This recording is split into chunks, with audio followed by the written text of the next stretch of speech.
Hi friends, today I have a story called Each Kindness. It's written by Jacqueline Woodson and illustrated by E.B. Lewis. Each Kindness.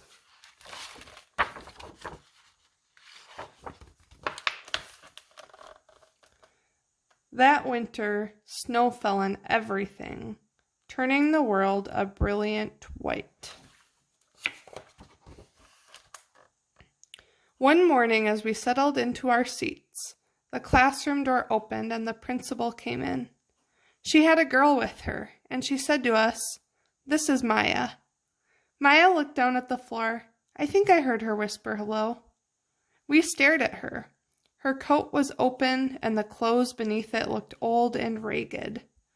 Her shoes were spring shoes, not meant for the snow.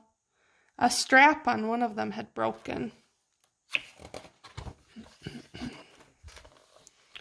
Our teacher, Miss Albert, said, "Say good morning to our new student," but most of us were silent. The only empty seat was next to me. That's where our teacher put Maya. And on that first day, Maya turned to me and smiled, but I didn't smile back. I moved my chair, myself, and my books a little farther away from her. When she looked my way, I turned to the window and stared out at the snow. And every day after that, when Maya came into the classroom, I looked away and didn't smile back.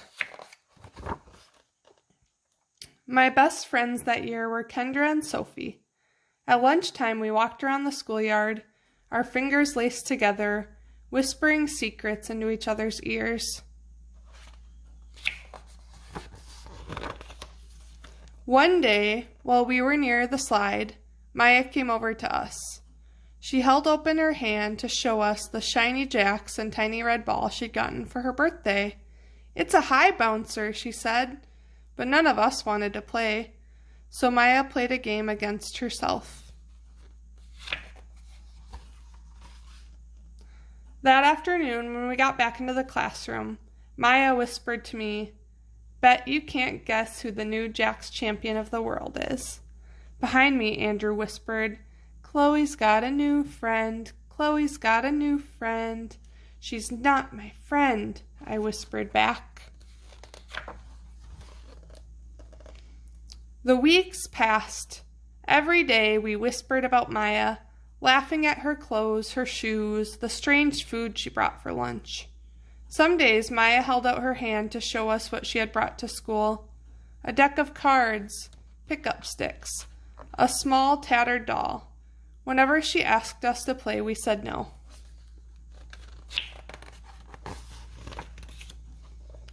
The days grew warmer and warmer. The pond thawed. Grass began growing where snow had once been. One day Maya came to school wearing a pretty dress and fancy shoes, but the shoes and dress looked like they'd belonged to another girl before Maya.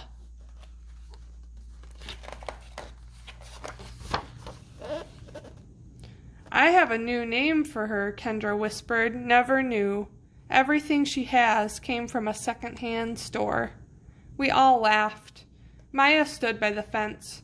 She was holding a jump rope but did not come over to ask us if we wanted to play. After a while, she folded it double, rolled the ends around each hand, and started jumping.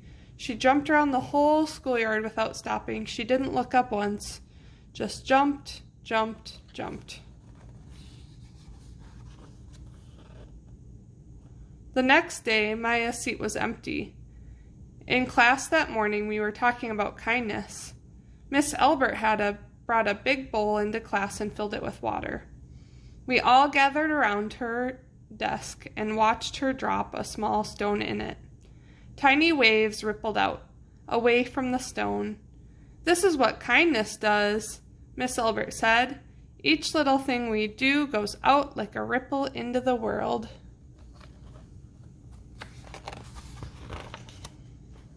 Then Miss Albert let us each drop the stone in as we told her what kind things we had done. Joseph had held the door for his grandmother. Kendra helped change her baby brother's diaper. Even mean old Andrew had done something. "I carried teacher's books up the stairs," he said, and Miss Albert said it was true. I stood there, holding Miss Albert's rock in my hand, silent. Even small things count, Miss Albert said gently, but I couldn't think of anything and passed the stone on. Maya didn't come to school the next day or the day after that. Each morning I walked to school slowly, hoping this would be the day Maya returned and she'd look at me and smile. I promised myself this would be the day I smiled back. Each kindness, Miss Albert had said, makes the whole world a little bit better. But Maya's seat remained empty, and one day Miss Albert announced to the class that Maya wouldn't be coming back. Her family had to move away, Miss Albert said. Then she told us to take out our notebooks. It was time for spelling. That afternoon I walked home alone. When I reached the pond, my throat filled with all the things I wish I would have said to Maya. Each kindness I had never shown. I threw small stones into it over and over, watching the way the water rippled out and away, like each kindness done and not done, like every girl somewhere holding a small gift out to someone, and that someone turning away from it. I watched the water ripple as the sun set through the maples and the chance of a kindness with Maya becoming more and more forever gone. The end.